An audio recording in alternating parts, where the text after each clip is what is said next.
Hello and good morning to all my dear friends on my YouTube channel HVAC health environment. आज हम बात करेंगे कुछ important HVAC full forms के बारे में, जिसमें पहला है एसी एयर कंडीशनिंग, दूसरा HVAC heating ventilation and air conditioning, third है एसी यानी अल्टरनेटिंग करंट, फोर्थ है डीसी यानी डायरेक्ट करंट, नंबर 5 है एचयू एयर हैंडलिंग यूनिट, 6 है एफसीयू फैन कॉल यूनिट, 7 है HP horse power, RLA rated load ampere, LRA locked rotor ampere, number 10 FLA full load ampere,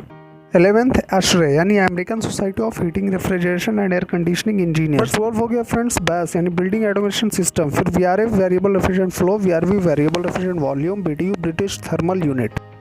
TR tonnage of refrigeration, CFM cubic feet per minute, RPM revolution per minute, number 19 VFD variable frequency drive, अब है NO number 20 normally open and 21 NC normally close. Video अगर पसंद आया friends तो subscribe करें और bell की घंटी को जरूर दबा दें एंड वीडियो के साथ बने रहने के लिए आप सभी का धन्यवाद।